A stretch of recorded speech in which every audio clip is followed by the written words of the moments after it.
This video is sponsored by Ram Ram Group of Companies, co-sponsored by Nature House and Bhaiya Ji Silver Coated Ilachi। क्या वाकई ब्रजेश पाठक के खिलाफ कोई साजिश चल रही है?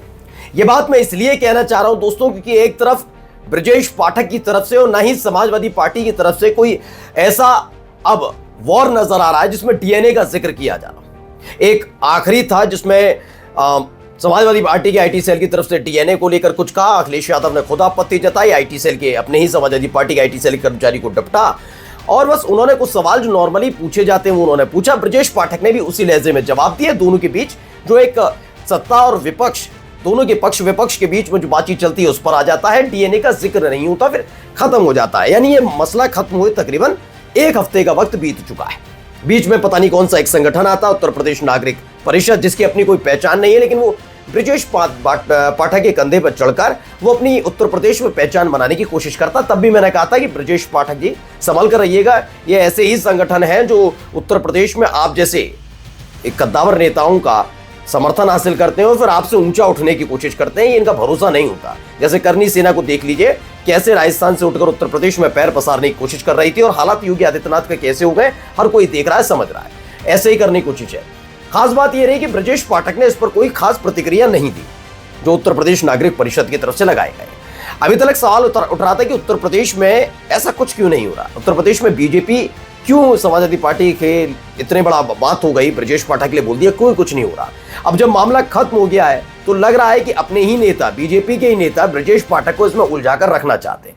यह बात मैं इसलिए कह रहा हूं क्योंकि एक नया पोस्टर लग गया है और इस पोस्टर की जो भाषा शैली है वो वही भाषा शैली है जिसको लेकर ब्रजेश पाठक ने भी समाजवादी पार्टी के आईटी सेल पर नाराजगी जताई थी, अखिलेश यादव से मनोहार गुहार लगाई थी, अखिलेश यादव ने अपनी ही पार्टी के कार्यकर्ताओं को फटकार लगाई थी। अब वैसी ही भाषा शैली का इस्तेमाल बीजेपी के एक नेता ब्रजेश पाठक के समर्थन के लिए कर देते हैं। यानी ब्रजेश पाठक को फंसाए रखने के लिए एक बड़ी चाल क्या बीजेपी के अंदर खाने चली जा रही है, वही खबर दिखाने जा रहा हूं। नमस्कार, मैं हूं प्राज्वल गौतम और आप देख रहे हैं खबर चौक। देखिए, आज की खबर बहुत महत्वपूर्ण होने जा रही, क्योंकि मैंने अभी 3 से 4 दिन पहले भी खबर बताई थी कि 3 गुट बन चुके हैं बीजेपी के अंदर। एनडीए नहीं, एनडीए तो आपने को दिखाई दिया मैंने कितने, अनुप्रिया पटेल ने ऐलान कर दिया अकेले चुनाव लड़ेंगे, ओम प्रकाश राजभर कह रहे हैं अकेले चुनाव लड़ेंगे, संजय निषाद ने कह दिया अकेले चुनाव लड़ेंगे, वो अलग है। बीजेपी में 3 धड़े बन गए। पहला धड़ा है योगी आदित्यनाथ का, दूसरा केशव प्रसाद मौर्य का और तीसरा जो है वो ब्रजेश पाठक का बन गया है।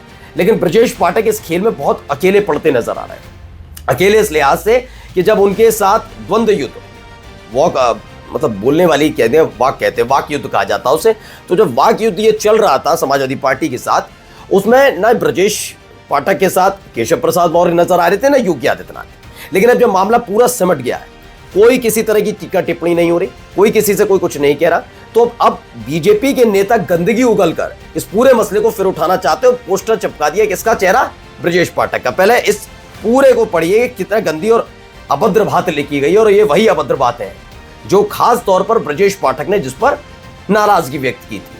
अब आइए, जो लोग माननीय ब्रजेश पाठक जी का डीएनए पूछ रहे हैं, पहले सुनिएगा। उन्होंने अपने पिता को पार्टी से निकाल दिया, अपने पिता को घर से बेदखल कर दिया। उनके डीएनए में जरूर खोट है, शायद उनका डीएनए सोनागाछी या जीबी रोड का है, इसलिए उन्होंने अपने पिता से पिता जैसा व्यवहार नहीं किया। सुनते जाइएगा, ये वही लोग हैं जिन्होंने अपने पिता के साथ साथ अपने चाचा को भी घर से बेघर कर दिया। ये तमाम बातें लिखी जाती हैं। हास्यास्पद बात इसमें क्या है मैं भी आपको दिखाऊंगा, इसलिए अब हिम्मत है तो अपने डीएनए करवा लो, सब सच सामने आ जाएगा। और लिखते हैं मोहम्मद जीशान खान, प्रदेश मंत्री हैं भाजपा अल्पसंख्यक मोर्चा उत्तर प्रदेश के। अब आप इस पूरे घटनाक्रम को समझिए, इन्होंने क्या लिखा। दरअसल उसको 1 हफ्ते से ज्यादा का वक्त बीत चुका है। ये जीशान बाबू, पहले तो मैं इनसे कहूंगा कि ब्रजेश पाठक जी, पहले अगर वाकई अगर आपकी उस अनुमति से, मतलब अनुमति आपकी तो नहीं होगी, मुझे पक्का पता है, लेकिन फिर भी अगर बीजेपी के नेता हैं जीशान खान, तो इनसे कहिए कि आप इनको पहली ही फुर्सत में पार्टी से निकालिए। ऐसे सोते हुए कार्यकर्ताओं की आपको जरूरत नहीं है। दरअसल इसे ऐसे समझ लीजिए कि एक युद्ध चल रहा है, प्रतिद्वंदी जो शत्रुओं की सेनाएं हैं वो बिल्कुल आपके द्वार पर खड़ी हुई हैं, वो आप पर हमला कर रही हैं, आपका सिपाही सो रहा है, आपका सिपाही सो रहा है और आपने उनको निपटा दिया या समझौता कर लिया, और उसके बाद आपका सिपाही उठकर कह रहा अच्छा ऐसा हुआ था, अब हम लड़ेंगे। तो ये वही सोया हुआ सिपाही है आपका। पहली फुर्सत में इस आदमी को कार्यकर्ता बनाइए और मेहनत करवाइए, क्योंकि 1 हफ्ता बीत जाने के बाद ये आदमी उठता है, उसके बाद बैनर पोस्टर लगाता है, माहौल बनाता है। मैं फिर बता रहा हूं, ये आपके नाम पर जीशान खान सिर्फ फुटेज खाना चाहता है। इस आदमी कोई काम नहीं। और यह भी संभावना है कि जिस मामले को आपने बड़ी शालीनता के साथ, जिसके लिए आप जाने भी जाते हैं, मैंने अमूमन देखा कि जब जब ईद का त्योहार आया तो ईदगाह पर केशव प्रसाद मौर्य या योगी आदित्यनाथ नहीं जाते। मैंने अमूमन आपको देखा है, आपने अखिलेश यादव के साथ खड़े नजर आते हैं, मैंने देखा है आपको। इसीलिए मैं आपसे कह रहा हूं कि कम से कम ऐसे लोगों की बातों से थोड़ा बच कर रहिए। पहले भी मैंने कहा था और आज भी मैंने कह रहा हूं। आपने इसी भाषा शैली पर आपत्ति जताई थी, इसी भाषा शैली का ये इस्तेमाल ये करता है। पहले तो दो चीजें हैं, मुझे तो ऐसा लगता है, पहली बात तो बड़ा देर में जागा, तो ऐसे सिपाहियों की जरूर, अगर ऐसे ही सिपाहियों की बदौलत तो यकीन मानकर चलिए फिर 12, 13, 14, 15, 20 साल तक आप सत्ता से बाहर रहने की सोचिए बीजेपी वाले, अगर ऐसे ही सिपाही हैं आपके पास। तो पहला, जो सक्रिय मुद्दे पर नहीं, मुद्दा बीत जाने के बाद, शांत होने के बाद बोले। और सवाल यह है कि जब मुद्दा शांत हो गया है तो आखिर ये किसके इशारे पर ये बोर्ड लगाया गया, क्योंकि इसमें खास तौर पर आपका फोटो लगाया गया है।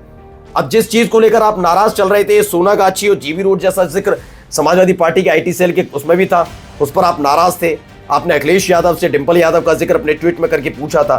तो आप सोचिए, आप इस बात से नाराज थे तो मुझे पक्का पता है ऐसी भाषा शैली के लिए आप अनुमति आप तो नहीं देंगे। तो यह आप ही की पार्टी के कौन नेता है जो आपके फोटो के साथ जीशान खान को प्रेरित करते हैं कि जाकर जगह जगह चौक चौराहे पर ऐसे फोटो लगाए, जिससे आपके खिलाफ फिर से समाजवादी पार्टी और अखिलेश यादव मुखर होते हुए नजर आए। तो ये सारी चीजों का जिम्मेदारी आपको भी लेनी होगी, ये आपको ये पता करना चाहिए। और जो आपके खिलाफ ये साजिश कर रहा है, खोलकर बोला हूं, ब्रजेश पाठक के खिलाफ बीजेपी के अंदर सबसे बड़ी साजिश इस वक्त चल रही है। ब्रजेश पाठक को कैसे भी करके साइडलाइन करने की कोशिश की जा रही है, वरना ये जरूरी नहीं है कि इतना लंबा समय बीतने के बाद, मामला शांत होने के बाद वैसे ही भाषा शैली वाला पोस्टर लगाया जाए जिस भाषा शैली पर ब्रजेश पाठक आपत्ति व्यक्त करते हो। लिखकर ले लीजिएगा, जांच करा ली गई ना, साफ खोलकर वो नाम आ जाएंगे जिनका जिक्र अपनी पुरानी वीडियोस में कर चुका हूं कि आखिरकार ब्रजेश पाठक ये किसकी आंखों में खटक रहा है। नमस्कार। New Public Inter College Lucknow. Admission open.